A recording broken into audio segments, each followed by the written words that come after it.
औज़ु बिल्लाहि मिनश शैतानिर रजीम बिस्मिल्लाहिर रहमानिर रहीम वमा अर्सलनाका इल्ला रहमतुल लिल आलमीन। अल्लाहच्या नावाने जो अत्यंत दयावंत आणि कृपाळू आहे।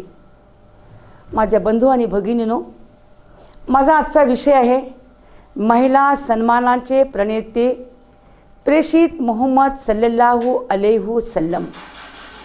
स्त्री म्हणजे की अर्धविश्वास समाजाला घडविण्याचं, दिशा देण्याचं सामर्थ्य महिलांच्या अंगीच असतं।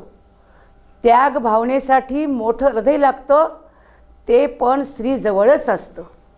स्त्री समाजाचा आधार, सहानुभूतीची प्रतिमा, संसाररूपी गाड्याचं चाक, समाज वृक्षाचं मूळ स्त्रीच असते।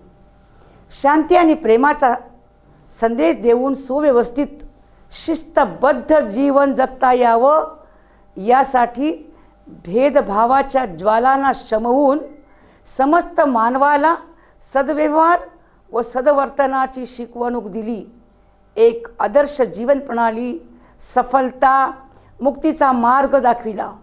सत्कर्माचा अंगीकार करून वाईटाचं उच्चारण करणे, तसेच अखिल मानवजातीला शांती, समता, बंधुत्व आणि सलोख्याची शिकवण देणारे महान तत्त्वज्ञ, न्यायप्रिय, मानवाच्या कल्याणातच जीवनाचं ध्येय मानणारे प्रेषित मोहम्मद सल्लल्लाहु अलैहि वसल्लम समस्त मानवजातीला अंधाराकडून प्रकाशाकडे आणून सामाजिक परिवर्तनातून उभारलेली आदर्श पैगंबरी व्यवस्थेने स्त्रीला खूप मानाचं स्थान देऊन त्यांना अधिकार दिले।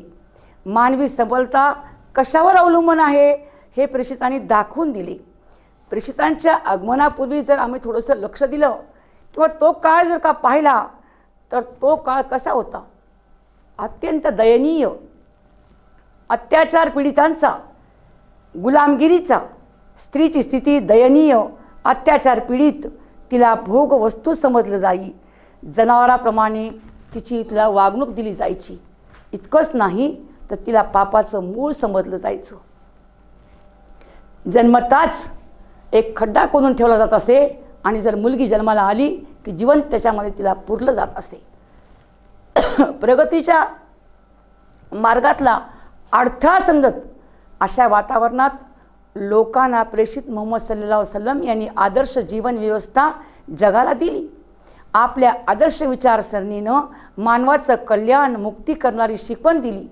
नीतिमूल्ये व चारित्र्यशील शिकवण देऊन जगाला दाखवून दिलं की सर्व मानवजात एकच आहे। इस्लामनं स्त्रीला खूप उच्च स्थान दिलं, तिला मान सन्मान दिला।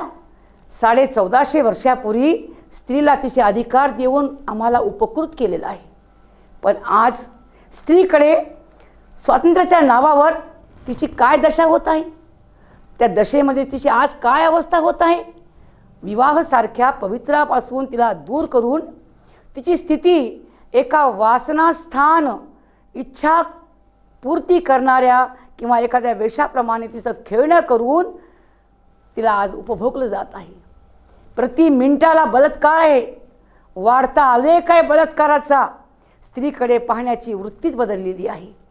बलात्काराच्या घटना, लैंगिक छळ, हुंडाबळी, जाळणे, एकतर्फी प्रेमातून हत्या, स्त्री विक्री, मानसिक कौटुंबिक हिंसाचार, विधवांच्या जीवनाचं वाळवंट आणि परित्यक्त्यांची वाढती संख्या, अंधश्रद्धेत गुरफटलेला समाज, काट्याकुट्यात रस्त्याच्या कडेला पडलेली बालकं, मुलीला सन्मानाचं गाठोरं समजणारे,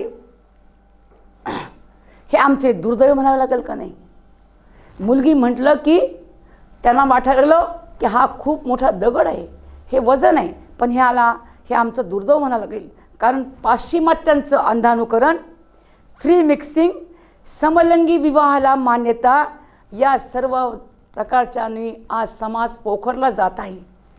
गुन्हा सिद्ध करण्याचं प्रमाण तर खूपच नगण्य झालेलं आहे आणि खूप शिक्षण घेत आहे स्त्री आजची, पुढे सरसावलेली आहे, याचा आम्हाला अभिमान आहे। पण स्त्री आज सुरक्षित आहे का? आज एक प्रश्नचिन्ह आमच्यापुढे उभा आहे की स्त्री पुरुष समानतेचा कितपत समाज आज रुजला आहे. समाजरूपी वृक्षाला स्थिर करण्यासाठी, विकोप करण्यासाठी तिच्या स्त्रियांची भूमिका समजून घेणे अत्यंत गरजेचं आहे. निकोप समाजासाठी, स्त्रियासाठी अत्यंत निकोपाची गरजेसाठी माणुसकीचा ओलावा कुठेतरी स्त्रीला मानला असला पाहिजे. स्त्रीला देवी मानणारे, देवता मानणारे आज तिला भर रस्त्यामध्ये नग्न करून सामूहिकपणे तिला भोगतात, उपभोग करतात, तिची हत्या करतात, तिचं अपहरण करतात. हे सगळं आमचं केव्हा थांबणार आहे याचा आम्हाला विचार करावा लागेल. स्त्री पुरुष समानता, जेंडर इक्वॅलिटीचा दावा करणारे आम्ही स्त्रीला समाजात जीवन व्यतीत करण्याचा अधिकार असताना सुद्धा फुलण्याच्या आधीच तिला खुडून टाकलं जात आहे, जगातून संपवलं जात आहे का? माताचा गर्भ आज मूल्य नको झाला आहे का? आज विचार करायची गोष्ट आली आहे. जन्मापूर्वीच संपवणे खूप मोठा घोर अपराध आहे. घृणास्पद वागणूक आहे. स्त्री जन्म नाकारणे गंभीर समस्या आहे आमच्यापुढे. स्वातंत्र्याच्या नावावर पाश्चिमात्यांचा काळं ढग तिच्यावरती वावरत आहेत.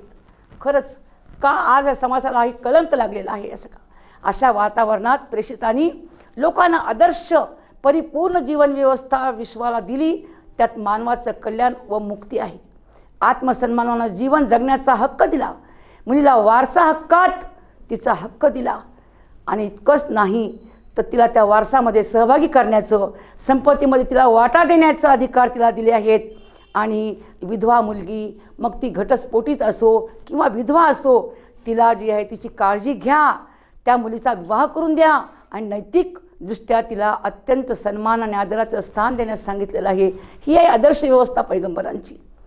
पहा आता मानवजातीला मार्गदर्शन केलं विशिष्ट काळापुरताच नाही, एका मर्यादेपुरता नाही आहे, तर जगाचं अस्तित्व असेपर्यंत जगवासियांसाठी हा संदेश त्याने आम्हाला दिलेला आहे.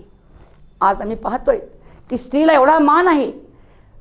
पवित्र ग्रंथ ईश कुराणात म्हटलेलं आहे की मुलगी म्हणजे स्वर्गप्राप्तीचं रक्षण साधन आहे ती. आणि पवित्र ग्रंथ म्हटलं आहे की आपल्या संततीला दारिद्र्याच्या भीतीनं तुम्ही ठार मारू नका, आम्ही तुम्हाला उपजीविका देऊ आणि त्यांना देखील देऊ. प्रेषित मोहम्मद सल्लल्लाहु अलैहि वसल्लम म्हणतात की मुलींचा तिरस्कार करू नका, त्या तर दुःखभंजक आणि अत्यंत मौल्यवान आहेत. मुलावर मुलीला श्रेष्ठत्व कनिष्ठ मानू नका किंवा मुलाला श्रेष्ठ समजू नका, समान द्या, कारण त्यांचा द्वेष करू नका. पत्नीला तर या जगातली सर्वोत्कृष्ट देणगी म्हणून म्हटलेलं आहे. स्त्रीला नाजूक असे तर म्हटलं आहे. तुम्हापैकी तो उत्तम आहे जो स्त्रियांच्या बरोबर आदरानं सन्मानपूर्वक आचरण करतो. तुम्हापैकी वाईट तो आहे जो त्यांच्याशी वाईटाने वागतो. स्त्री पुरुष समान आहेत हा उद्घोष प्रेषितांनी 1450 वर्षापूर्वी केलेला आहे. महिलांच्या बाबतीत अल्लाचं भय बाळगा. तुमचा महिलावर आणि महिलांचा तुमच्यावर अधिकार आहे. त्यांचं रक्षण उत्तम करण्याची ताकीद दिली आहे. आज स्त्रियांच्या अनेक ज्वलन समस्या सोडवण्यासाठी, स्त्रीला सुरक्षित जीवन जगण्यासाठी, स्त्रीचा दर्जा उंचावण्यासाठी प्रेषित मोहम्मद सल्लल्लाहु अलैहि वसल्लम यांच्या शिकवणीची आम्हाला नितांत गरज आहे. खरंच आम्हाला आमच्या सर्व भगिनींना आज मी अल्लापुढे, ईश्वरापुढे प्रार्थना करते की आम्हा सर्व भगिनींचं आम्हाला संरक्षण करणारं बनव. आमचं संरक्षण कर आणि या जगामध्ये त्या निरोप घेण्यापूर्वी आम्हाला सत्मार्गावर चालव. वाखिर दवाना अल्हम्दुलिल्लाहि रब्बिल आलमीन.